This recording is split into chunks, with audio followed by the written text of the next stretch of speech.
Bom dia, boa tarde, boa noite, boa madrugada. Independente da hora que você está assistindo, seja muito bem-vindo. E comenta aí de qual cidade você está vendo essa história, porque hoje eu vou te contar um relato que vai mexer com o seu coração. Meu nome é Ezequiel Santos, mas na estrada todo mundo me chama de Zeca. Caminhoneiro há 30 anos, viúvo há 3. Desde que a Maria partiu, levada por um câncer que consumiu nossa vida em 6 meses, a cabine do meu Scania laranja virou casa, escritório e confessionário. Naquela manhã de quinta-feira, 15 de março, o céu estava limpo como há tempos eu não via. Descia a BR-153, ali na altura de Porangatu, Goiás, levando uma carga leve de produtos de limpeza para Brasília. O termômetro do painel marcava 34 graus às 9 da manhã, e o calor já começava a ondular no asfalto como água invisível. O rádio chiava uma moda de raiz quando senti aquele aperto familiar no peito. 3 anos e ainda acontecia.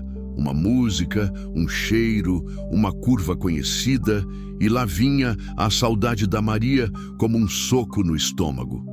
Abaixei o volume e respirei fundo, sentindo o ar quente entrar pelas narinas junto com o cheiro de diesel e cerrado queimado.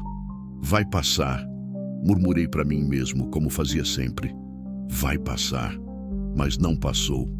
Ali na frente, no meio do nada, entre o acostamento e o começo da vegetação, havia algo diferente. Primeiro pensei que fosse um animal ferido. Não seria a primeira vez. Já parei para ajudar cachorro atropelado, boi perdido, até onça machucada uma vez lá no Tocantins. A estrada ensina a gente a não passar direto quando algo não está certo. Reduzi a marcha e acionei o pisca-alerta. O barulho do motor diminuiu e foi aí que ouvi um gemido baixo, quase um choro preso, misturado com o som de algo se arrastando no mato seco. Encostei no acostamento com cuidado, peguei o colete refletivo no porta-luvas e desci da cabine. O sol bateu na minha cara como uma bofetada e o suor começou a escorrer pela testa. Caminhei uns 20 metros e parei. Minha respiração travou. No chão, entre folhas secas e poeira vermelha, estava uma jovem. Magra de doer o coração, cabelo castanho embaraçado, roupa, uma blusa branca rasgada e uma saia jeans suja de terra e mato. Mas não era só isso que me deixou gelado debaixo do sol escaldante. Uma sucuri enorme, com mais de 3 metros de comprimento e grossa como meu braço, estava enrolada no corpo da moça. Os anéis apertavam devagar ao redor do tórax e da cintura dela, como uma corrente viva que se fechava a cada respiração. A cabeça da cobra estava próxima ao rosto da jovem e eu podia ver os olhos pequenos e frios fixos nela. A moça não gritava, apenas chorava baixinho, como se não tivesse mais força nem para o desespero. Os lábios estavam ressecados, a pele queimada de sol, e quando nossos olhos se encontraram, vi algo que me partiu por dentro. Uma mistura de medo, alívio e súplica. Meu Deus! Pensei, sentindo o coração disparar. Como ela foi parar aqui? O mundo ao meu redor ficou em câmera lenta. O som das cigarras pareceu mais alto, o cheiro de mato seco mais forte, e meu caminhão laranja brilhando ali atrás, como um farol de esperança no meio do cerrado. 3 décadas de estrada me ensinaram uma coisa. Em situação de emergência, não se pensa, se age. Voltei correndo para o caminhão, o colete refletivo grudando no corpo suado. Abri o baú lateral e peguei o que precisava, a barra de ferro do macaco hidráulico, uma cinta de catraca resistente e uma lona azul. Minhas mãos tremiam, não de medo, mas de adrenalina pura. Quando voltei para perto da jovem, respirei fundo e falei baixo, como quem conversa com um animal assustado. Moça, eu sou o Zeca, caminhoneiro. Vou te tirar daí, mas preciso que você fique bem quietinha, entendeu? Não se mexa, não fale, só respire comigo. Ela assentiu quase imperceptivelmente e uma lágrima escorreu pela bochecha suja. A primeira regra para lidar com cobra grande é não virar a segunda vítima. Mantive sempre os olhos na cabeça da sucuri, que me observava com aquela calma mortal dos predadores. Joguei a lona por cima da cabeça do bicho para cortar a visão, e ela se agitou um pouco, mas não soltou a presa. Com a barra de ferro firmada no chão como alavanca, comecei o trabalho mais delicado da minha vida. Cada movimento tinha que ser calculado, cada centímetro conquistado com paciência.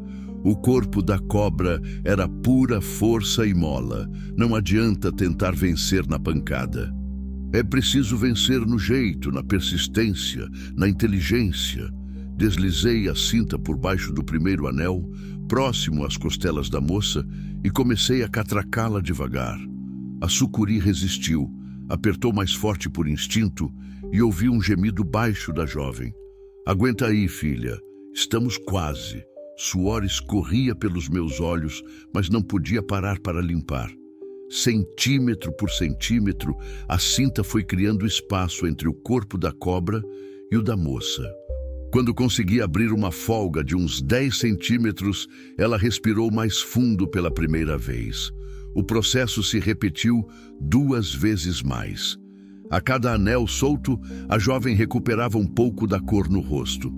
Meus braços doíam, as costas latejavam, mas eu não parava. Na minha cabeça, era como se a própria Maria estivesse me dando força, sussurrando no ouvido: "Vai, Zeca, não desiste dela." Quando o último laço afrouxou, puxei a moça para os meus braços num movimento rápido e firme. A sucuri, ainda cega pela lona, procurou a mata e desapareceu pesada entre o capim alto, deixando apenas o rastro do corpo na areia. Carreguei a jovem até o caminhão e a sentei no degrau da cabine, na sombra. Ela tremia dos pés à cabeça, os joelhos batendo um no outro. Peguei uma garrafa de água do freezer portátil, molhei os lábios dela primeiro, depois ofereci um gole pequeno. "Devagar, moça, devagar." E abri o kit de primeiros socorros que todo caminhoneiro sério carrega. Gaze, álcool, soro fisiológico, um cobertorzinho térmico. Examinei as marcas roxas que os anéis da cobra deixaram no torco e nos braços dela. Não parecia haver fraturas, mas certamente doía muito. "Como você se chama?" perguntei enquanto fazia compressas frias nas contusões. "Clara," ela respondeu num fio de voz. "Clara Mendes." Clara é um nome bonito. Eu sou o Ezequiel, mas pode me chamar de Zeca. "Você pode me dizer como foi parar aqui?" Ela me olhou com aqueles olhos verdes perdidos e eu vi uma dor que ia muito além dos machucados da cobra. Era uma dor que reconheci no meu próprio espelho depois que perdi a Maria. A dor de quem perdeu tudo e não sabe mais onde está pisando. "Não me leva de volta, por favor," ela sussurrou, agarrando minha mão com uma força surpreendente. "Por favor, não me leva de volta." Algo no jeito que ela falou, no desespero da voz, me fez entender que havia muito mais naquela história do que uma jovem perdida no cerrado. Cobri ela com um cobertorzinho térmico e fiquei ali, de cócoras na frente dela, olhando nos olhos verdes que me lembraram, por um segundo inexplicável, dos olhos da Maria. "Ninguém vai te levar para lugar nenhum sem você querer, Clara. Isso eu te prometo." E foi ali, naquele momento, com o sol do meio-dia transformando o asfalto em espelho e meu caminhão laranja protegendo uma jovem ferida, que senti algo que não sentia há 3 anos. A sensação de que talvez, só talvez, Deus ainda tivesse planos para este caminhoneiro viúvo e cansado. Peguei o celular e disquei 192. O sinal estava fraco, mas consegui passar a localização e o quadro da situação. Enquanto esperávamos a ambulância chegar, Clara fechou os olhos e murmurou: "Obrigada por não ter passado direto." Olhei para ela, depois para a estrada vazia, depois para as mãos calejadas que tinham acabado de salvar uma vida. E pela primeira vez em 3 anos, senti que talvez existisse um propósito maior por trás de toda aquela solidão.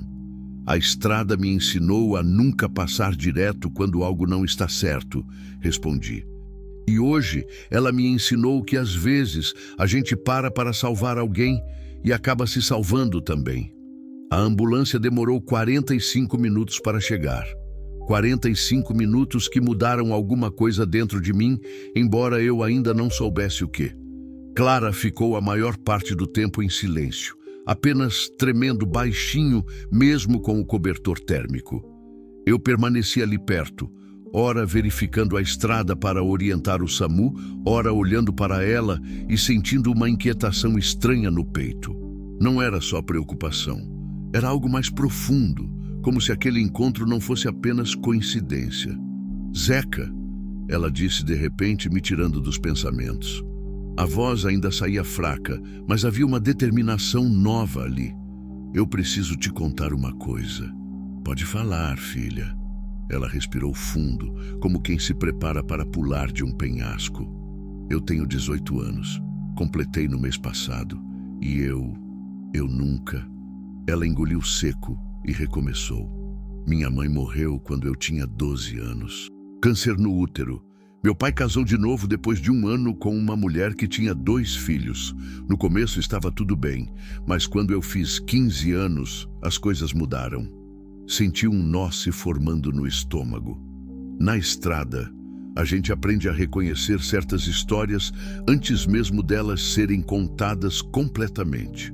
O marido da minha madrasta, ele começou a me olhar diferente.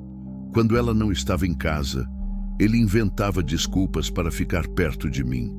Primeiro eram só comentários. Depois, ela parou, as lágrimas começando a escorrer. Meu pai nunca acreditou em mim. Dizia que eu estava inventando história para causar problema no casamento dele. Cerrei os punhos.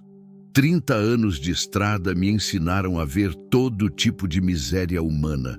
Mas essas histórias ainda me fazem ferver o sangue.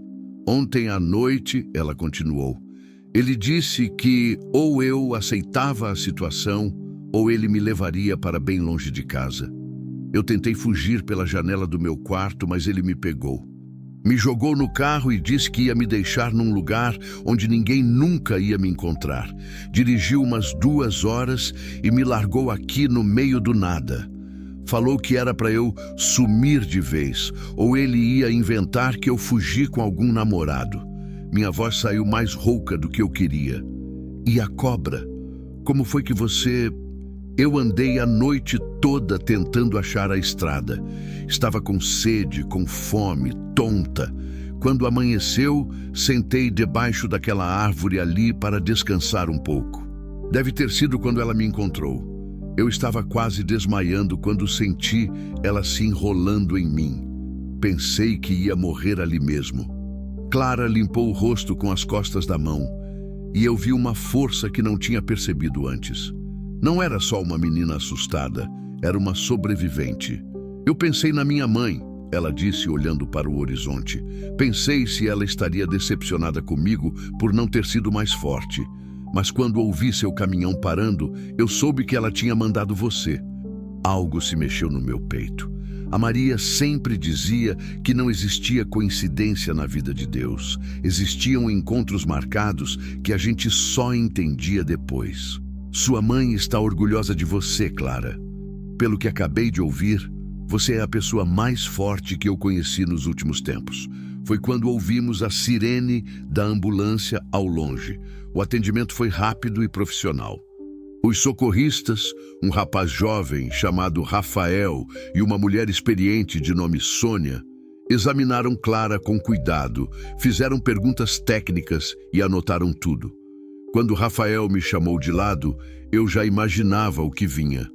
Seu Ezequiel, essas marcas no corpo dela não são só da cobra. Tem hematomas antigos, sinais de desnutrição e desidratação grave. A história dela bate com o que encontramos aqui. Vamos levar para o hospital de Porangatu, mas ela vai precisar de acompanhamento psicológico e proteção social. Eu vou junto, falei sem hesitar. O senhor é parente dela? Não, mas foi ela que me pediu para não deixar levarem ela de volta para casa. E eu dei minha palavra. Rafael trocou um olhar com Sônia e assentiu. Então vamos conversar com a assistente social no hospital. Casos como esse precisam ser tratados com muito cuidado. Enquanto eles preparavam Clara para o transporte, me aproximei da maca onde ela estava deitada. Ela segurou minha mão.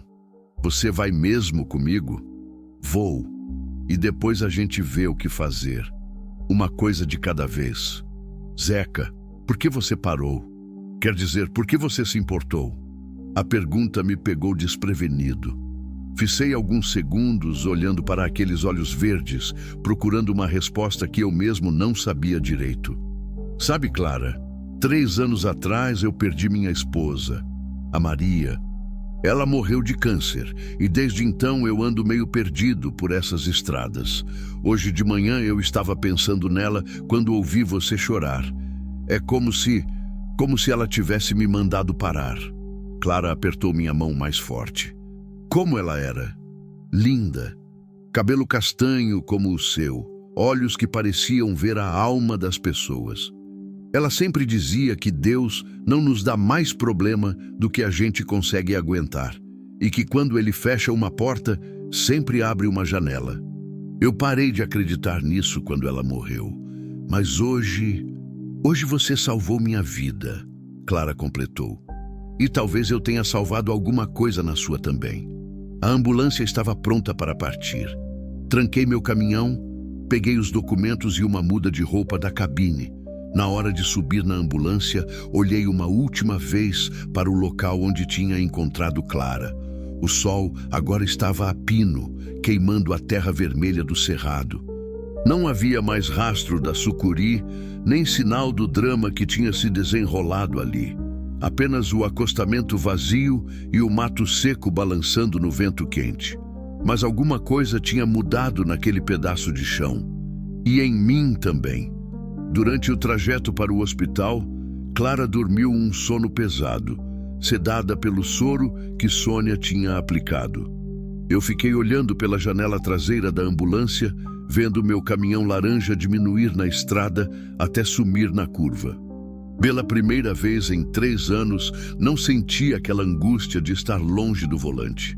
Não senti a necessidade desesperada de fugir para a próxima cidade, para a próxima carga, para a próxima estrada vazia. Talvez porque, pela primeira vez em 3 anos, eu não estivesse fugindo de alguma coisa. Talvez estivesse correndo em direção a ela. O Hospital Municipal de Porangatu cheirava a éter e café requentado. Esperança tem esse cheiro meio amargo, meio medicinal. Fiquei na recepção enquanto levaram Clara para os exames, mexendo no chapéu entre as mãos e olhando o movimento de gente que vai e vem com pressa e preocupação. A recepcionista, uma senhora de óculos grossos e sorriso cansado, me chamou para dar as informações. Nome completo, documento, profissão, endereço, telefone, como encontrei a vítima, horário, quilômetro, estado em que ela estava. Respondi tudo com a paciência de quem já passou por isso outras vezes. Na estrada, a gente meio que vira paramédico informal. O senhor é parente da menina? Ela perguntou, caneta suspensa sobre o formulário. Não, senhora, mas foi eu quem a encontrou e trouxe. Ela não tem ninguém por aqui. Entendo, o doutor Henrique vai querer falar com o senhor daqui a pouco. Sentei numa cadeira de plástico azul e fiquei esperando. Do lado de fora, através da janela, via pessoas indo e vindo no calor da tarde. Famílias inteiras acompanhando pacientes, crianças correndo pelos corredores, velhos sentados em silêncio como quem já viu tudo na vida. Foi ali, naquele ambiente de fragilidade humana, que comecei a pensar de verdade no que estava fazendo. Eu tinha uma carga para entregar em Brasília, compromissos assumidos, prazos para cumprir. Qualquer caminhoneiro sensato teria deixado a menina em boas mãos e seguido viagem. Mas toda vez que pensava em ir embora, ouvia a voz da Clara dizendo, não me leva de volta, por favor, e sentia algo apertar no peito. Era como se a Maria estivesse ali do meu lado, sussurrando no ouvido. Fica, Zeca. Dessa vez, fica. Senhor Ezequiel, levantei da cadeira. Um homem alto, cabelo grisalho, jaleco branco, se aproximou com uma pasta na mão. Doutor Henrique, posso falar com o senhor em particular? Seguimos para uma salinha pequena com uma mesa, 2 cadeiras e um crucifixo na parede. Ele fechou a porta e sentou na minha frente. Primeiro, quero agradecer o que o senhor fez. Se não fosse sua intervenção, certamente a jovem não teria sobrevivido. A desidratação era severa e as marcas da cobra poderiam ter sido fatais. Como ela está agora? Estável. Hidratamos, fizemos exames completos, medicamos para dor e ansiedade. Mas preciso ser franco com o senhor. Além dos ferimentos recentes, identificamos sinais de agressão antiga. Hematomas em diferentes estágios de cicatrização, desnutrição crônica e... Ele pausou, escolhendo as palavras. Sinais de violência psicológica prolongada. Sentia a raiva subindo pela garganta como bile. Ela me contou sobre o padrasto. Então o senhor entende a gravidade da situação. Já acionamos a assistente social e o conselho tutelar. Embora ela seja maior de idade, existe todo um protocolo para casos de violência doméstica e situação de rua. Ela vai ficar internada? Por pelo menos 2 dias, para observação e estabilização completa. Depois precisamos encaminhá-la para algum programa de proteção. O problema é que os recursos aqui na região são limitados. Fiquei alguns segundos em silêncio, olhando para o crucifixo na parede. A Maria sempre dizia que quando Deus fecha uma porta, abre uma janela. Talvez essa fosse minha janela. Doutor, eu queria pedir uma coisa. Posso ficar por aqui até ela se recuperar? Tenho uma carga para entregar, mas posso negociar o prazo. A menina não tem ninguém e eu... Bem, eu meio que prometi que não ia abandoná-la. O médico me estudou por alguns segundos, como se estivesse avaliando minhas intenções. O senhor tem família, senhor Ezequiel? Tive. Minha esposa morreu há 3 anos. Não tivemos filhos. Desde então, é só eu e a estrada. E por que se importa tanto com uma desconhecida? A pergunta era direta, mas não agressiva. Era a pergunta que eu mesmo estava me fazendo desde que parei no acostamento. Sabe, doutor, eu vivi 48 anos achando que sabia qual era meu lugar no mundo. Era ao lado da Maria, trabalhando, construindo nossa vida. Quando ela partiu, eu meio que me perdi. Esses 3 anos foram só existir. Trabalhar, dormir, comer, repetir. Hoje de manhã, quando vi aquela menina precisando de ajuda, foi a primeira vez em muito tempo que senti que eu estava exatamente onde deveria estar. Dr. Henrique assentiu devagar. Posso falar com ela agora? Pode. Ela acordou há pouco e perguntou pelo senhor. O quarto era pequeno, com 2 camas, mas Clara estava sozinha. Tinha soro na veia, um curativo no braço onde a cobra apertou mais forte e estava vestindo uma camisola azul do hospital. Quando me viu entrar, sorriu. O primeiro sorriso de verdade que vi nela. Zeca, pensei que você tivesse ido embora. Falei que não ia te abandonar. Sentei na cadeira ao lado da cama. Como você está se sentindo? Melhor. Com menos medo. O médico disse que você salvou minha vida. A vida é sua, Clara. Eu só ajudei ela a continuar. Ela ficou me olhando com aqueles olhos verdes que pareciam enxergar muito mais do que uma menina de 18 anos deveria conseguir. Posso te fazer uma pergunta pessoal? Claro! Como era o amor da sua vida? A pergunta me pegou desprevenido. Fazia 3 anos que ninguém me perguntava sobre a Maria de um jeito tão direto e carinhoso. A Maria era luz. Sabe quando você está dirigindo de madrugada e de repente vê as primeiras luzes da cidade aparecendo no horizonte? Era assim que eu me sentia quando chegava em casa e via ela na porta esperando. Ela ria de tudo, até das minhas piadas ruins. Cantarolava lavando louça. Deixava bilhetinhos no meu marmitex quando eu ia viajar. Vocês eram felizes. Éramos. Por 22 anos, éramos muito felizes.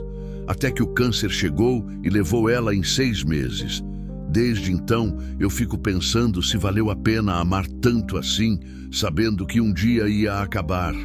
Clara estendeu a mão e tocou na minha. A pele estava quente, macia, viva. Zeca, posso te contar uma coisa que minha mãe me disse antes de morrer? Pode. Ela disse que o amor verdadeiro nunca acaba. Que quando a gente ama alguém de verdade, esse amor vira parte de quem a gente é. E que quando essa pessoa parte, o amor não morre. Ele fica esperando para ensinar a gente a amar de novo. Senti os olhos marejarem. Fazia 3 anos que ninguém falava da Maria de um jeito que não me fizesse sentir só pena ou vazio. Sua mãe era sábia. Era. E eu acho que ela te mandou para me salvar hoje. E acho que a Maria mandou você estar aqui para salvar alguma coisa em você também. Ficamos alguns minutos em silêncio, ela segurando minha mão calejada entre as duas dela, pequenas e quentes. Lá fora, o sol da tarde pintava tudo dourado através da janela do hospital. Clara, falei finalmente, você tem algum lugar para ir quando sair daqui? Ela balançou a cabeça. O doutor falou em programa de proteção, casa de apoio, essas coisas. Mas eu não quero ficar dependendo da caridade dos outros para sempre. Eu quero trabalhar, estudar, ter uma vida normal. E o que você sabe fazer? Sei cozinhar bem. Minha mãe me ensinou. Sei limpar, organizar casa, cuidar de plantas. Terminei o ensino médio no ano passado. Sempre fui boa aluna. Sonhava em fazer faculdade de psicologia para ajudar outras meninas que passam pelo que eu passei. Uma ideia começou a se formar na minha cabeça, uma ideia louca, impulsiva, que a Maria certamente aprovaria. Clara, você toparia uma proposta maluca? Ela sorriu, curiosa. Depende. Quão maluca? Eu tenho uma casa em Anápolis. 3 quartos, uma cozinha grande, quintal com pé de manga que a Maria plantou. Está fechada há 3 anos, só acumulando poeira e saudade. Que tal se, quando você sair daqui, fosse morar lá? Não como favor, mas como parceria. Você cuida da casa, das plantas, faz a comida quando eu estou em casa, e eu te ajudo a se estabelecer, fazer um curso, prestibular, essas coisas. Os olhos de Clara se encheram de lágrimas. Você faria isso por mim? Por uma desconhecida? Clara, de manhã você era uma desconhecida. Agora você é a pessoa que me fez lembrar que ainda existe bondade no mundo e que talvez eu não precise passar o resto da vida fugindo da minha própria casa. Ela apertou minha mão mais forte e sussurrou: aceito. E foi ali, naquele quarto de hospital, com cheiro de desinfetante e esperança, que senti pela primeira vez em 3 anos que talvez a vida ainda tivesse alguns planos bons guardados para mim. A assistente social chegou no dia seguinte pela manhã. Neuza Aparecida, 50 e poucos anos, óculos de armação dourada e aquela paciência profissional de quem já ouviu todas as histórias tristes possíveis. Sentou-se ao lado da cama de Clara, com uma pasta cheia de formulários, e começou o protocolo. Clara, preciso fazer algumas perguntas para entender melhor sua situação e ver como podemos te ajudar da melhor forma. Eu estava sentado na poltrona do acompanhante, meio sem saber se deveria sair ou ficar. Clara resolveu por mim. Pode falar na frente do Zeca, ele vai me ajudar daqui para frente. Neuza me olhou por cima dos óculos, avaliativa. O senhor é parente da Clara? Não, senhora. Sou a pessoa que a encontrou e trouxe para o hospital. E qual sua intenção em relação à jovem? A pergunta era direta, quase desconfiada. Entendi o porquê. Devia parecer muito homem mais velho querendo ajudar meninas vulneráveis. Minha intenção é oferecer um lar seguro onde ela possa se recuperar e se estabelecer. Tenho uma casa em Anápolis que está vazia há 3 anos. Clara pode morar lá enquanto decide o que quer fazer da vida. Gratuitamente? Em troca de ela cuidar da casa e fazer companhia a um viúvo solitário. Nada mais que isso. Neuza anotou alguma coisa e continuou. Clara, você se sente segura com essa proposta? Não está sendo pressionada ou coagida de forma alguma? Não, senhora. O Zeca me salvou de morrer e está me oferecendo uma chance de recomeçar. Eu confio nele. Bem, Neuza suspirou. Vou precisar fazer algumas verificações. Antecedentes criminais do Sr. Ezequiel. Visita à residência em Anápolis. Entrevista com vizinhos. É protocolo em casos de abrigamento informal. Sem problema, respondi. Faça todas as verificações que precisar. Também vamos registrar boletim de ocorrência contra o padrasto da Clara, mesmo que ela não queira prestar queixa formalmente agora. E vamos incluí-la no programa de proteção à mulher vítima de violência doméstica. Clara segurou minha mão. Quanto tempo vai demorar tudo isso? Se tudo correr bem, uns 3 ou 4 dias. Enquanto isso, Clara fica aqui no hospital terminando o tratamento e o Sr. Ezequiel pode providenciar a documentação necessária. Quando Neuza saiu, Clara ficou quieta por um tempo, olhando pela janela. Está com medo? Perguntei. Um pouco. Não de você, mas nunca tomei uma decisão tão grande na minha vida. E se eu não conseguir me adaptar? E se você se arrepender? Sentei na beirada da cama e segurei as 2 mãos dela. Clara, você sobreviveu 18 anos numa casa onde não era bem-vinda, aguentou ser abandonada no meio do cerrado e quase morrer atacada por uma cobra. Se depois de tudo isso você ainda está aqui, sorrindo e fazendo planos, é porque tem uma força que a maioria das pessoas não tem. Quanto a mim, me arrepender, respirei fundo. Faz 3 anos que não me sinto útil para nada.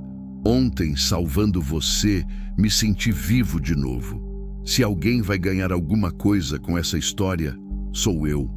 Ela sorriu e apertou minhas mãos. Zeca, posso te fazer mais uma pergunta pessoal? Claro. Você acha que um homem de 48 anos pode se apaixonar de novo? Quer dizer, de verdade, não só carência ou solidão? O coração disparou no peito. A pergunta tinha vindo do nada, mas ao mesmo tempo parecia a coisa mais natural do mundo. Por que você quer saber? Porque ontem, quando você segurou minha mão aqui no hospital, foi a primeira vez na vida que me senti protegida de verdade. E porque quando você fala da Maria, vejo que você ainda tem muito amor para dar. Seria desperdício guardar tudo isso só para as lembranças. Ficamos nos olhando em silêncio. Havia algo novo no ar entre nós, uma eletricidade diferente da solidariedade ou da gratidão. Era delicado como teia de aranha, mas estava lá.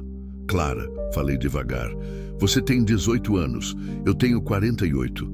A vida inteira pela frente, sonhos, projetos. E você acha que isso importa quando 2 pessoas se conectam de verdade? Não soube o que responder. A pergunta ficou pairando no quarto como perfume. Os dias seguintes passaram numa rotina estranha. Eu dormia num hotel barato perto do hospital, passava as manhãs resolvendo a papelada com Neuza e as tardes conversando com Clara. Liguei para o contratante em Brasília, expliquei a situação e consegui reagendar a entrega. Não era a primeira vez que um imprevisto atrasava uma carga, e minha reputação de 30 anos ajudou. Neuza fez a visita à minha casa em Anápolis, conversou com os vizinhos, checou meus antecedentes. Tudo limpo. A casa estava como tinha deixado. Móveis cobertos com lençóis, quintal crescido, cheiro de fechado. Mas a estrutura estava boa, e quando abri as janelas e a luz entrou, consegui imaginar Clara ali, trazendo vida de volta àquele lugar. No 3º dia, o Dr. Henrique deu alta para Clara. Ela vestiu uma roupa que uma enfermeira tinha emprestado, uma calça jeans e uma blusa rosa. E estava com uma cor no rosto que não tinha quando a encontrei. Pronta para conhecer sua nova casa? Perguntei. Mais do que pronta. Neuza nos acompanhou até Anápolis para formalizar o abrigamento solidário, como ela chamou. Durante o trajeto de 2 horas, Clara ficou grudada na janela do caminhão, olhando a paisagem como se fosse a primeira vez que via o mundo. Nunca andei de caminhão, ela disse. É alto assim mesmo? É. E quando a gente está carregado, balança bem mais. Deve ser legal viajar por essas estradas todas, conhecer lugares diferentes. Era legal quando eu tinha a Maria para contar as histórias quando chegava em casa. Sozinho, uma cidade é igual a outra. E agora? Ainda vai ser igual? Olhei para ela pelo retrovisor. Estava sorrindo, o cabelo castanho solto dançando no vento da janela aberta. Agora acho que vai ser diferente. Agora tenho alguém esperando em casa de novo. Quando chegamos à minha casa na Vila Santa Isabel, parei o caminhão na frente do portão verde e desliguei o motor. Era uma casa simples, de 3 quartos, sala, cozinha e área de serviço. O quintal tinha o pé de manga que a Maria plantou e uma pequena horta abandonada. É aqui, falei meio nervoso de repente. Clara desceu do caminhão devagar, olhando tudo com cuidado. Abri o portão e ela entrou primeiro. No quintal, parou embaixo da mangueira. Ela está carregada, disse, olhando os frutos verdes nos galhos. Maria sempre dizia que essa mangueira dava as mangas mais doces da região. Nas tardes de domingo, a gente sentava aqui embaixo para conversar. Clara tocou no tronco da árvore com carinho. Posso cuidar dela? Pode cuidar de tudo aqui, Clara. A partir de hoje, essa casa é sua também. Entramos juntos. O cheiro de fechado ainda estava forte, mas quando abri todas as janelas e a casa respirou de novo, algo mudou.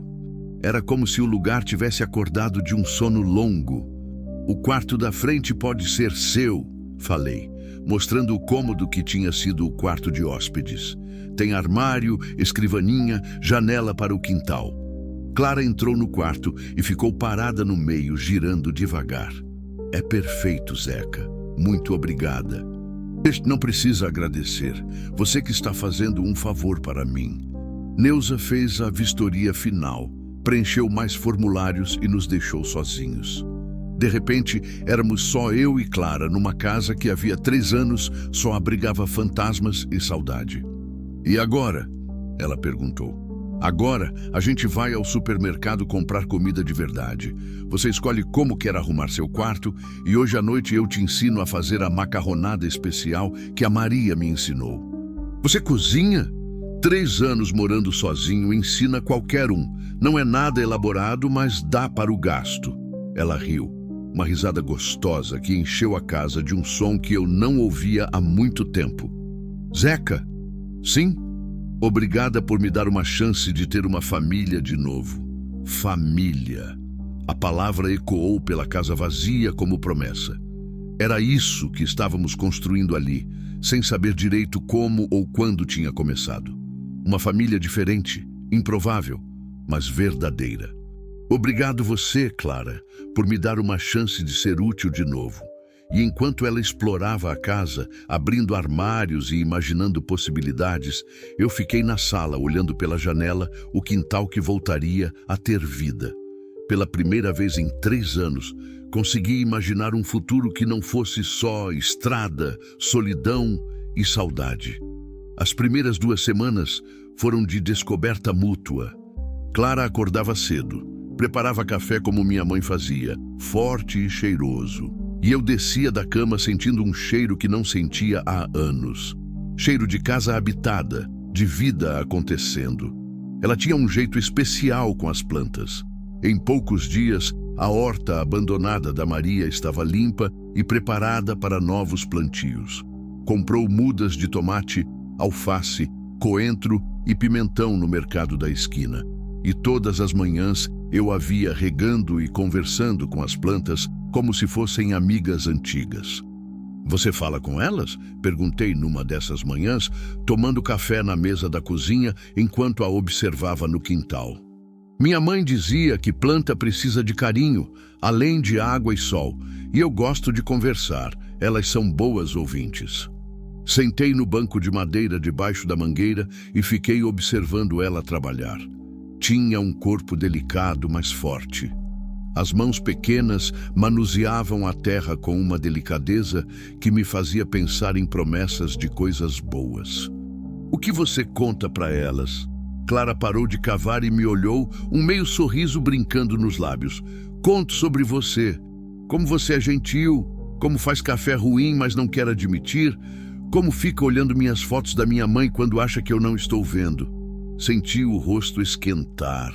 Era verdade, eu tinha ficado fascinado com as poucas fotos que Clara tinha conseguido salvar. Sua mãe era linda mesmo, com os mesmos olhos verdes e o mesmo sorriso que iluminava o ambiente. Ela se parecia muito com você. As pessoas sempre diziam isso, que eu era a cara dela. Clara voltou a cavar, mas continuou falando. Conto também como às vezes você acorda no meio da noite e fica andando pela casa. E como você sussurra o nome da Maria quando acha que está sozinho. O coração apertou. Eu não sabia que ela percebia essas coisas. Me desculpa se eu acordo você. Ainda estou me acostumando a ter alguém em casa. Não me acorda e não precisa se desculpar por sentir saudade. O amor verdadeiro deixa marca mesmo depois que a pessoa parte. Clara veio até onde eu estava sentado e se acomodou no banco ao meu lado. Cheirava a terra molhada e shampoo de ervas. Zeca, posso te mostrar uma coisa? Claro! Ela entrou na casa e voltou com uma caixinha de madeira pequena, do tamanho de um livro. Sentou ao meu lado de novo e abriu cuidadosamente. Isso aqui é tudo que sobrou da minha vida anterior. Dentro da caixa havia 3 fotos, uma cartinha escrita à mão, um terço de madeira e uma pequena boneca de pano meio desbotada. Esta é minha mãe no dia que eu nasci, disse, me mostrando uma foto de uma mulher jovem segurando um bebê. Esta é a gente no meu aniversário de 10 anos, último que passamos juntas. E esta... Ela pausou, pegando a terceira foto com cuidado extra. Esta é a última que tiramos, no hospital, 2 dias antes dela morrer. Na foto, Clara, adolescente, abraçava a mãe numa cama de hospital. Ambas sorriam, mas era possível ver a fragilidade da doença na mulher mais velha. Ela me fez prometer que eu não ia desistir de ser feliz. Disse que a vida sempre dá uma segunda chance para quem não desiste. Peguei a foto delicadamente. Havia tanto amor naquele abraço que quase doía olhar. Ela estava certa. Olha só onde você está agora. E você? A Maria te fez alguma promessa antes de partir? A pergunta me pegou desprevenido. Ninguém nunca tinha perguntado sobre os últimos momentos com a Maria de uma forma tão direta e carinhosa. Fez. Ela me segurou a mão e disse: Zeca, não vira ermitão por minha causa. Quando chegar a hora certa, abre o coração de novo. Eu vou estar feliz vendo você feliz de novo. E você acreditou nela? Na época, não. Achei que estava delirando por causa da morfina. Mas agora, olhei para Clara, para a horta que ela estava cultivando, para a casa que voltava a ter cor. Agora, acho que ela sabia de alguma coisa que eu não sabia. Clara pegou minha mão, a dela pequena e quente na minha grande e calejada. Zeca, você acha que elas estão vendo a gente agora? Minha mãe e a Maria? Acho que sim, e acho que estão sorrindo. Ficamos assim um tempo, de mãos dadas debaixo da mangueira, cada um perdido nos próprios pensamentos. O sol da manhã pintava tudo dourado ao nosso redor, e eu senti algo que não sentia há muito tempo. Paz. Clara, falei depois de um tempo. Eu preciso viajar semana que vem. Brasília, depois São Paulo. Vai ser uns 5 dias fora. Senti ela tensionar a mão na minha. Você vai voltar? A pergunta saiu tão baixinho que quase não ouvi. Mas quando olhei no rosto dela, vi o medo ali. O medo de ser abandonada de novo. Claro que vou voltar. Esta é minha casa. Nossa casa. É que... ainda é difícil acreditar que alguém não vai desistir de mim. Virei o corpo para ficar de frente para ela e segurei as 2 mãos pequenas entre as minhas. Clara, me escuta bem. Eu não vou desistir de você. Não vou te abandonar. Não vou te deixar sozinha. Esta casa é sua, com ou sem mim aqui. Entendeu? Ela assentiu, os olhos marejados. Posso ir junto? Junto? Na viagem? Posso ir no caminhão com você? Prometo não atrapalhar. Posso até ajudar com alguma coisa. A ideia nunca tinha passado pela minha cabeça, mas agora que ela falou, parecia a coisa mais natural do mundo. Você tem certeza? Vai ser estrada, hotel barato, comida de posto, muito tempo na cabine? Tenho certeza. Quero conhecer o mundo que você conhece e não quero ficar longe de você. A última frase saiu num sussurro, mas caiu no meu coração como uma pedra na água, fazendo ondas em lugares que estavam parados há 3 anos. Então, você vai comigo. O sorriso que ela me deu nesse momento foi o mais lindo que vi em toda a minha vida. Era um sorriso de menina que acabou de ganhar o presente que mais queria, de mulher que descobriu que não está sozinha no mundo, de pessoa que encontrou seu lugar. Zeca? Sim. Quando eu estava enrolada na cobra, achando que ia morrer, eu pensei numa coisa estranha. O quê? Pensei que, se eu sobrevivesse, ia encontrar alguém que entendesse o que é perder quem a gente ama. Alguém que soubesse que o coração machucado ainda pode amar, só precisa de cuidado. Ela se aproximou mais no banco, até nossos joelhos se tocarem. Eu acho que a cobra não apareceu para me matar, Zeca. Acho que apareceu para me levar até você. Nossos rostos estavam próximos agora, e eu podia sentir o perfume suave que ela usava misturado com o cheiro da terra molhada. Havia algo no ar entre nós. Uma atração que ia muito além da gratidão ou da solidariedade. Era química pura, conexão verdadeira. Clara, sussurrei, você tem certeza do que está sentindo? Porque eu estou sentindo coisas que não sei se deveria estar sentindo. Que tipo de coisas? Coisas de homem que está se apaixonando por uma mulher muito especial. Ela sorriu, os olhos brilhando. Que bom, porque eu também estou sentindo coisas de mulher que está se apaixonando por um homem muito especial. E ali, debaixo da mangueira que a Maria plantou, sob o olhar cúmplice do sol da manhã, eu me inclinei e beijei Clara pela primeira vez. Foi um beijo suave, cuidadoso, cheio de promessas e possibilidades.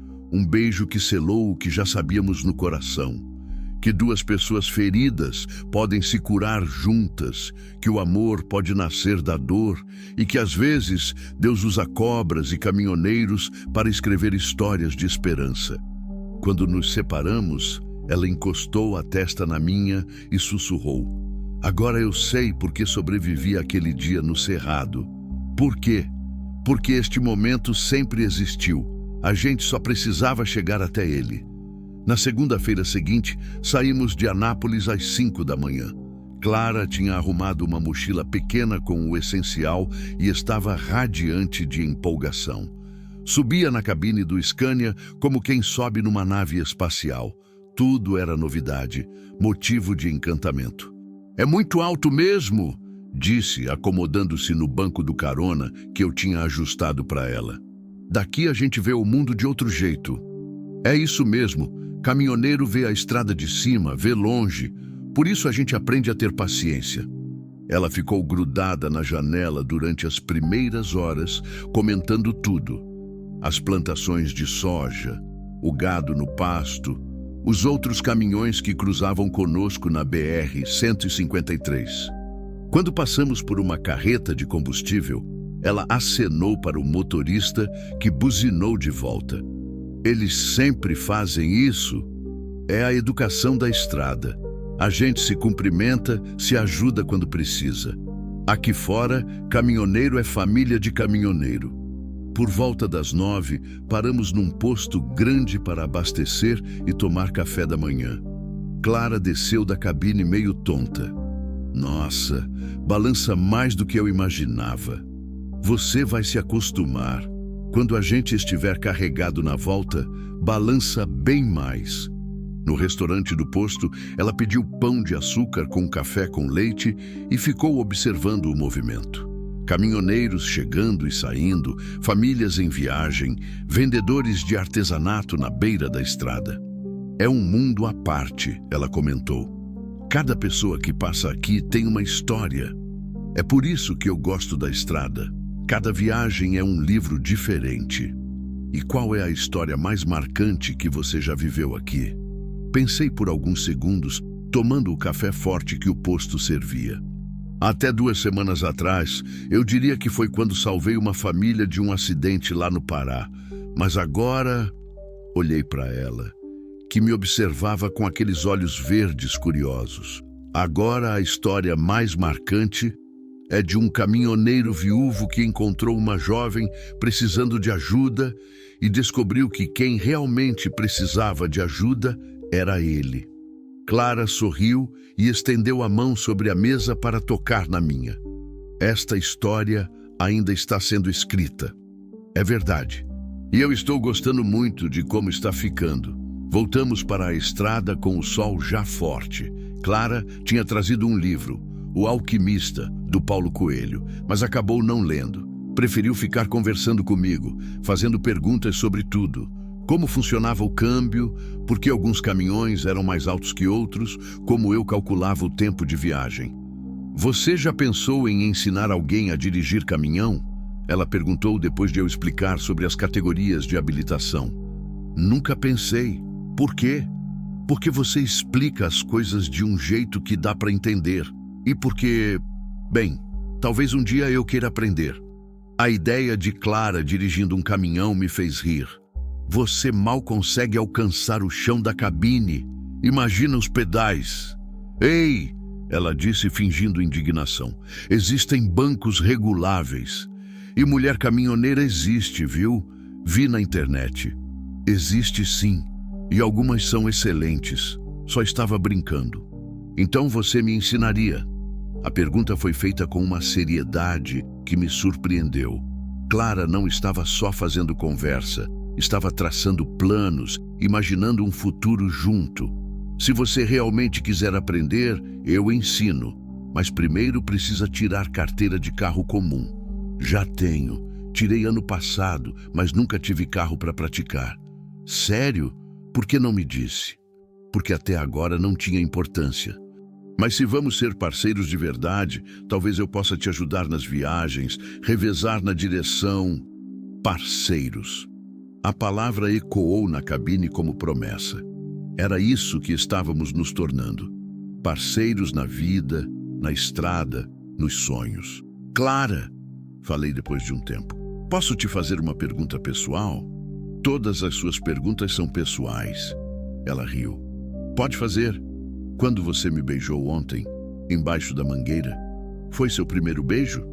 Ela ficou vermelha até a raiz do cabelo. Foi, disse baixinho. É estranho, uma menina de 18 anos nunca ter beijado? Não é estranho, é especial. Significa que você guardou isso para alguém importante. E você? Há quanto tempo não beijava ninguém? 3 anos, desde que a Maria morreu.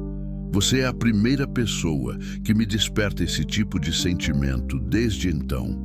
Ela ficou quieta por alguns quilômetros, processando a informação. Zeca, disse finalmente, eu sei que temos uma diferença de idade grande.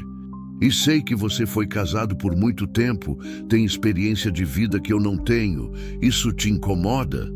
A pergunta que eu vinha evitando fazer para mim mesmo estava ali, crua e direta. Me incomoda pensões outras pessoas vão dizer. Me incomoda imaginar que você pode se arrepender, que pode encontrar alguém da sua idade e perceber que perdeu tempo comigo. Mas o que me incomoda mais é imaginar minha vida sem você agora. E se eu te dissesse que não me importo com o que as pessoas vão dizer? E que não estou procurando alguém da minha idade. Estou procurando alguém que me entenda, que me faça sentir segura, que me ame de verdade. Parei o caminhão no acostamento. Não era uma parada programada, mas precisava olhar nos olhos dela para ter essa conversa. Clara, você tem certeza do que está dizendo? Porque se formos por esse caminho, não tem volta. Eu vou te amar com tudo que tenho. Vou querer cuidar de você, proteger você, construir uma vida com você. E não vou conseguir fingir que é só uma amizade ou um arranjo de conveniência. Ela soltou o cinto de segurança e se aproximou de mim no banco.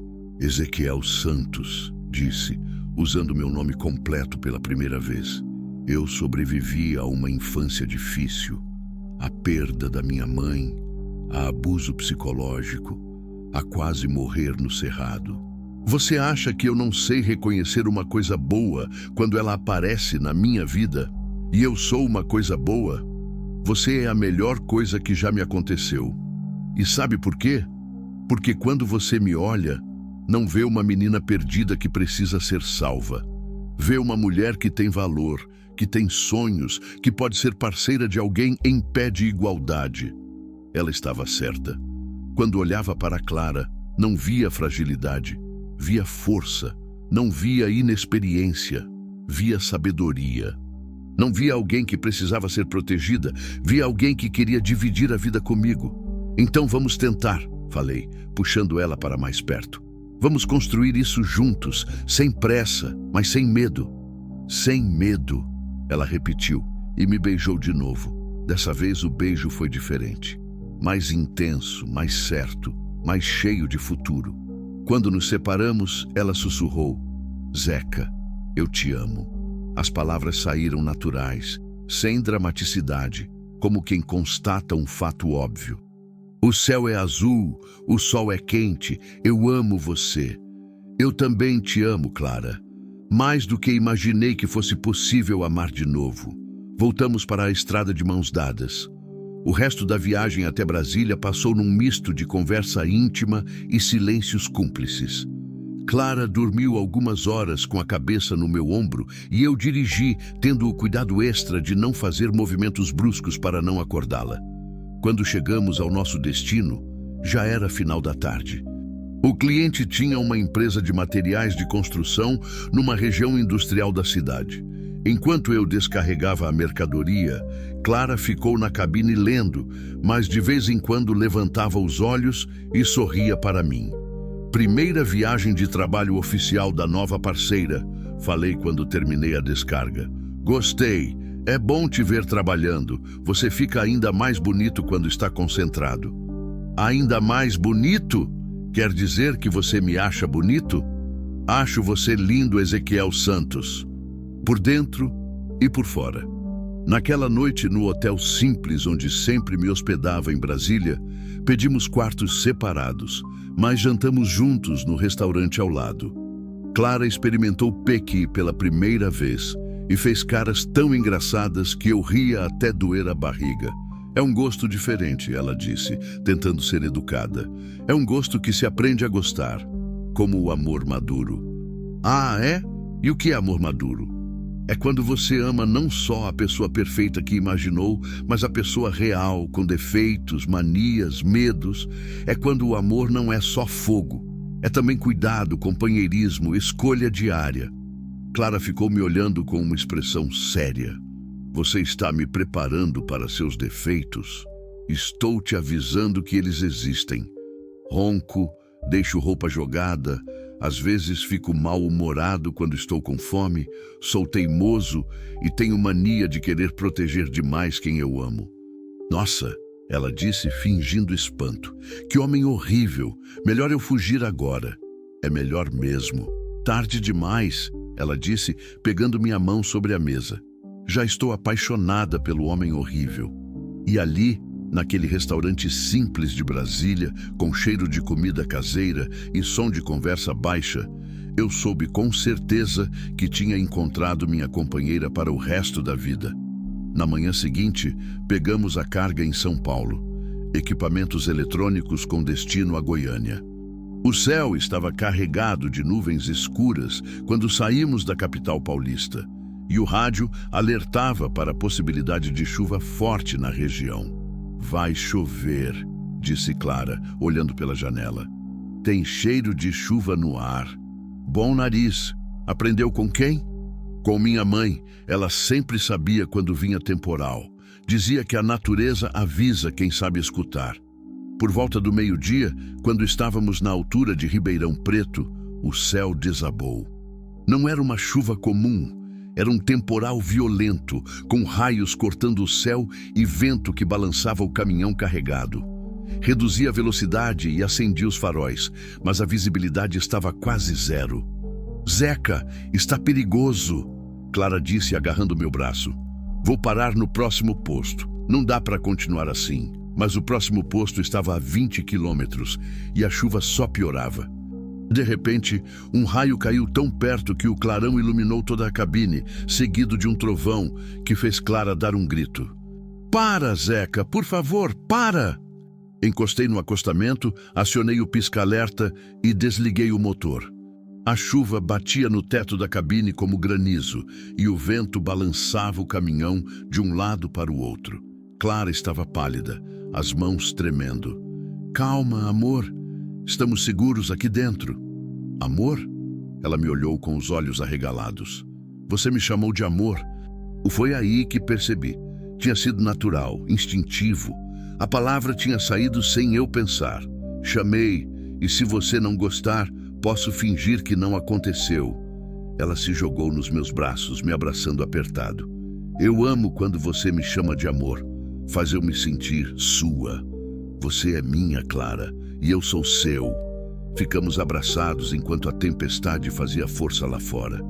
Na cabine pequena, nossos corpos se encaixavam perfeitamente e eu podia sentir o coração dela batendo acelerado contra meu peito.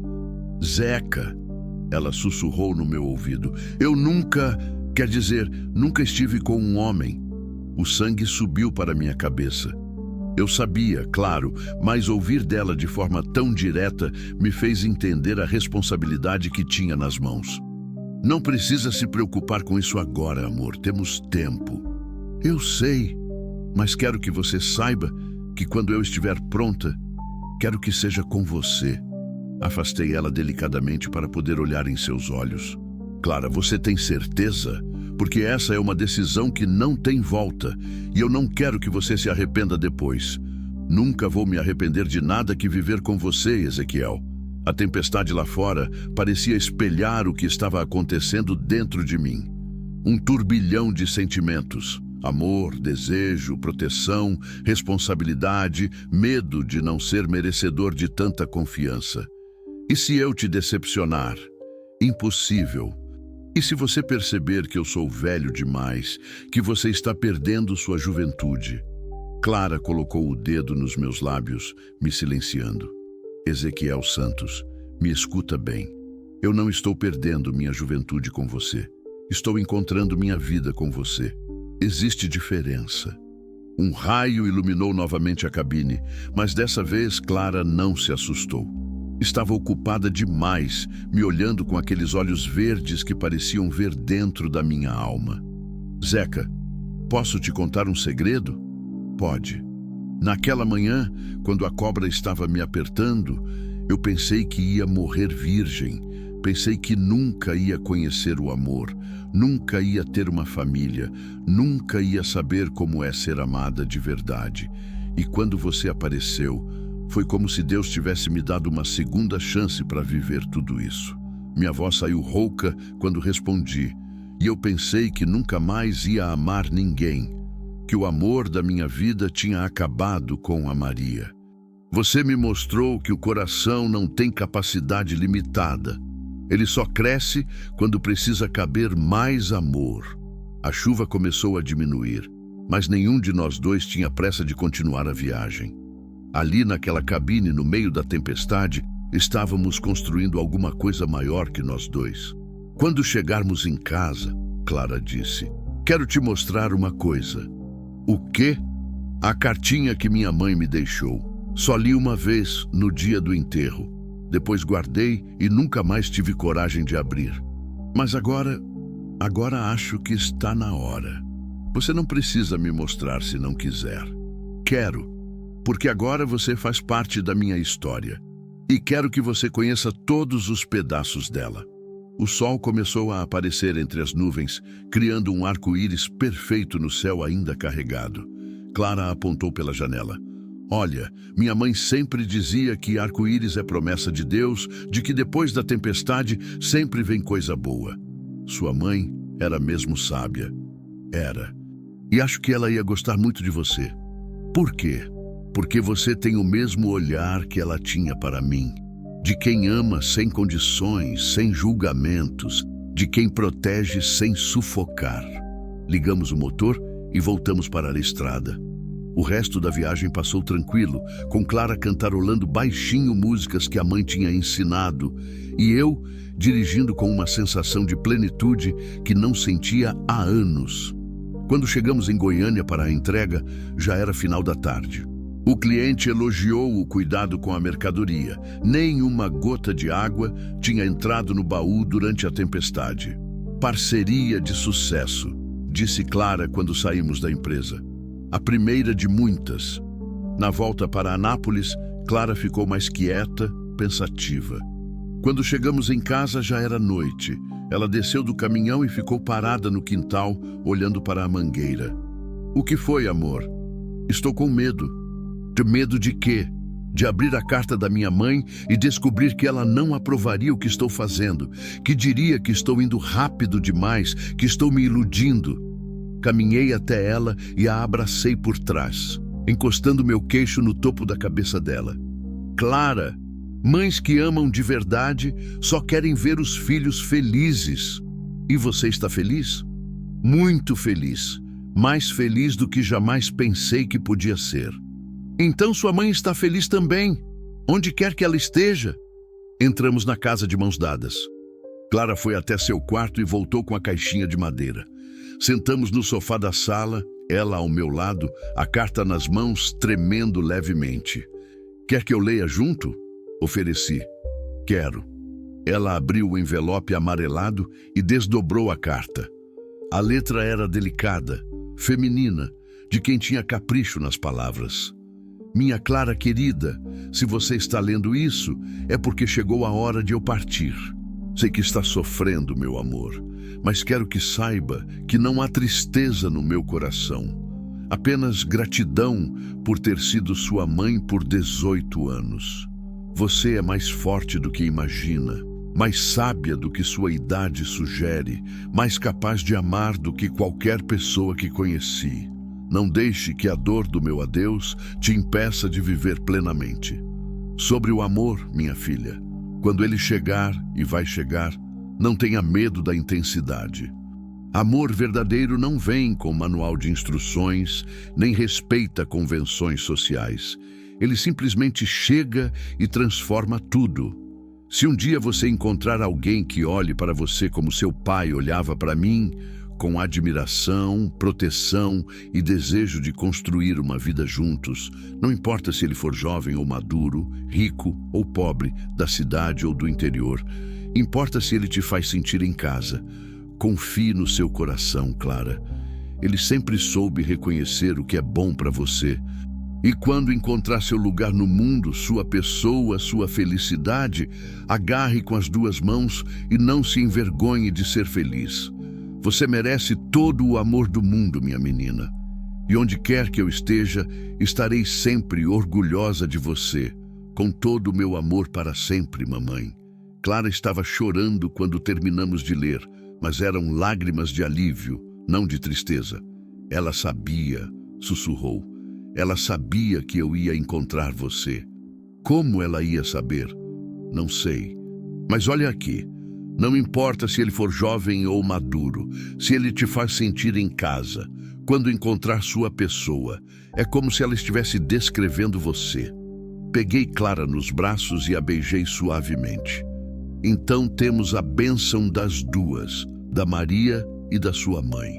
Então não temos mais nada para temer. Nada, confirmei. Só temos que ser felizes. E naquela noite, pela primeira vez, Clara dormiu no meu quarto. Não aconteceu nada além de abraços e beijos delicados, mas acordamos no dia seguinte sabendo que nossa história tinha virado uma página nova. Uma página onde éramos oficialmente um casal apaixonado.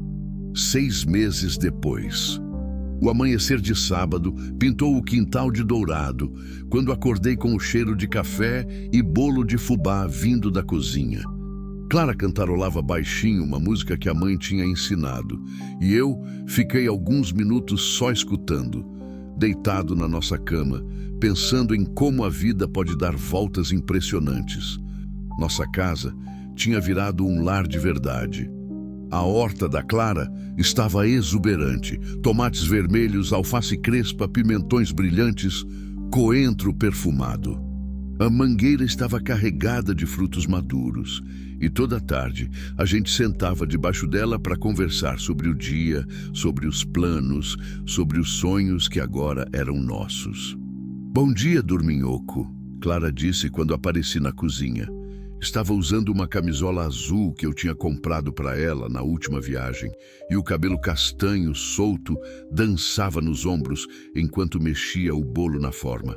"Bom dia, amor da minha vida." A expressão tinha se tornado natural entre nós. Eu chamava ela de amor da minha vida. Ela me chamava de meu coração. Pode parecer meloso para quem olha de fora, mas para quem descobriu o amor verdadeiro depois de achar que nunca mais ia amar, cada palavra doce é uma vitória contra a solidão. "Que ocasião especial?", perguntei, vendo a mesa posta com a toalha bordada que tinha sido da Maria e que Clara usava nos domingos especiais. "Hoje faz exatamente 6 meses que você me encontrou na estrada." Parei com a xícara de café no meio do caminho até a boca. Tinha perdido a conta dos dias, mas Clara não. 6 meses, repeti. Parece uma vida inteira. E parece que foi ontem também. Ela se aproximou e me beijou no rosto. "Zeca, eu quero te contar uma coisa." O tom era sério e senti um friozinho na barriga. "Pode falar. Ontem, quando você estava na estrada, recebeu uma visita aqui." "Visita? Quem?" Clara respirou fundo. "Neuza, a assistente social. E mais 2 pessoas do programa de proteção." Meu coração disparou. Durante esses 6 meses, tinha aprendido a viver com um medo constante no fundo da mente. O medo de que alguém decidisse que nossa situação não era adequada, que viessem buscar Clara, que nosso amor fosse julgado impróprio. E o que elas queriam? Fazer uma avaliação final da minha situação, ver como eu estava, se estava sendo bem tratada, se tinha perspectivas de futuro. E Clara sorriu, aquele sorriso que iluminava a cozinha toda. "Eu contei tudo, Zeca. Contei que encontrei um homem que me ama e me respeita, que me ajuda a crescer, que me faz sentir segura. Contei que estou estudando para o vestibular de psicologia, que pretendo me casar com você e ter uma família. Contei que, finalmente, sei o que é ter um lar." O que elas disseram? Neuza chorou um pouco. Disse que em 20 anos de profissão, raramente viu uma transformação tão bonita. Que quando me conheceu no hospital, eu era uma menina perdida e agora sou uma mulher com propósito. O alívio foi tão grande que precisei sentar na cadeira da cozinha. "Então está tudo bem? Não vão mais nos incomodar?" Mais que isso. Clara se sentou no meu colo e me abraçou. Elas encerraram oficialmente meu caso. Disseram que não preciso mais de acompanhamento do programa de proteção. Sou oficialmente uma adulta independente e responsável por minhas próprias escolhas. "Clara! E tem mais uma coisa." Ela se levantou e foi até a gaveta da cozinha, voltando com um envelope. "Chegou isso para você ontem." Reconheci imediatamente. Era da transportadora, onde eu prestava serviço há mais de 10 anos. Abri com cuidado. Era uma proposta para eu me tornar sócio minoritário da empresa, com direito a uma frota própria de 3 caminhões e motoristas contratados. O investimento inicial seria coberto com financiamento e eu continuaria rodando, mas agora como empresário, não só como motorista autônomo. "Meu Deus do céu", murmurei, lendo a proposta 2 vezes para ter certeza. "É bom? É inacreditável. É a chance de construir um patrimônio de verdade, de ter uma empresa nossa." "Nossa?" Olhei para Clara, que me observava com aqueles olhos verdes cheios de curiosidade. "Nossa, sim. Se você topar ser minha sócia na vida, quer ser minha sócia nos negócios também? Eu não entendo nada de caminhão, mas entende de organização, de cuidar das coisas, de lidar com pessoas e pode aprender o resto. O que acha?" Clara ficou alguns segundos em silêncio, processando a informação. "Acha que eu dou conta? Amor, você sobreviveu a uma cobra no meio do cerrado. Acho que dar conta de uma empresa de transporte é fichinha perto disso. Ela riu e me beijou com vontade. Então aceito. Ser sua sócia na vida e nos negócios. Mas antes, falei me levantando da cadeira, tem uma coisa que preciso resolver. Fui até o quarto e voltei com uma caixinha pequena que estava escondida no meu criado mudo há 2 semanas. Clara arregalou os olhos. Zeca. Clara Mendes. Falei, me ajoelhando ali mesmo na cozinha, entre o cheiro de café e bolo de fubá. Você quer se casar comigo? Abri a caixinha, revelando um anel simples de ouro branco com um diamante pequeno, mas brilhante. Não era nada extravagante, mas era bonito e verdadeiro como nosso amor. Clara ficou parada por alguns segundos, as mãos na boca, os olhos cheios de lágrimas. Você tem certeza? Sussurrou. Nunca tive tanta certeza de nada na vida. E a diferença de idade? E o que as pessoas vão dizer? As pessoas que importam já sabem que somos felizes. O resto não interessa. E se eu não conseguir te dar filhos? Se for nova demais para ser madrasta dos filhos que você possa querer ter? Clara, você já me deu tudo o que eu precisava. Uma razão para acordar feliz todos os dias. Um propósito maior que eu mesmo. A certeza de que o amor verdadeiro existe e pode acontecer 2 vezes na vida de uma pessoa. Se vierem filhos, vamos ser gratos. Se não vierem, vamos ser felizes do mesmo jeito. Ela se ajoelhou na minha frente e segurou meu rosto entre as mãos. Ezequiel Santos, eu aceito me casar com você. Aceito ser sua esposa, sua sócia, sua companheira de estrada e de vida. Aceito construir uma família com você, seja do jeito que Deus quiser. Coloquei o anel no dedo dela. Servia perfeitamente, como se tivesse sido feito sob medida. Como você sabia o número? Reparei no dedo da Maria na foto da cômoda.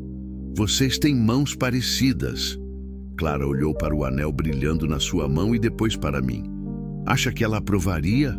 Tenho certeza. A Maria sempre disse que quando chegasse a minha hora de encontrar alguém especial, eu ia saber na primeira conversa. E foi exatamente isso que aconteceu. Nos beijamos ali na cozinha, noivos oficiais, cercados pelos cheiros e sabores que tinham se tornado nosso cotidiano. Quando nos separamos, Clara sussurrou: quando você quer casar? Amanhã, se possível. Amanhã é muito cedo. Que tal mês que vem? Uma cerimônia simples, só para os amigos mais próximos? Perfeito. Onde? Clara olhou pela janela para o quintal, para a mangueira carregada de frutos. Aqui, debaixo da nossa mangueira, com a bênção da Maria e da minha mãe. E foi exatamente assim que aconteceu. 1 mês depois, numa tarde dourada de setembro, Clara e eu nos casamos no quintal da nossa casa. Neuza foi uma das madrinhas. O doutor Henrique veio de Porangatu para ser testemunha. Alguns vizinhos trouxeram quitutes e o pastor da igreja do bairro fez uma cerimônia simples e emocionante.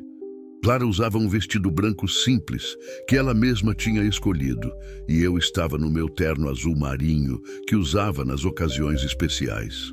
Quando trocamos as alianças debaixo da mangueira, eu jurei que sentia a presença da Maria ali, sorrindo e abençoando nossa união. Vocês podem se beijar, disse o pastor. E quando beijei minha esposa pela primeira vez, soube que tinha encontrado meu lugar definitivo no mundo. Não era numa estrada, numa cidade distante ou numa cabine de caminhão. Era ali, nos braços de Clara, na nossa casa, debaixo da árvore que a Maria plantou e que agora dava sombra para nosso novo começo. Epílogo. 5 anos. Depois.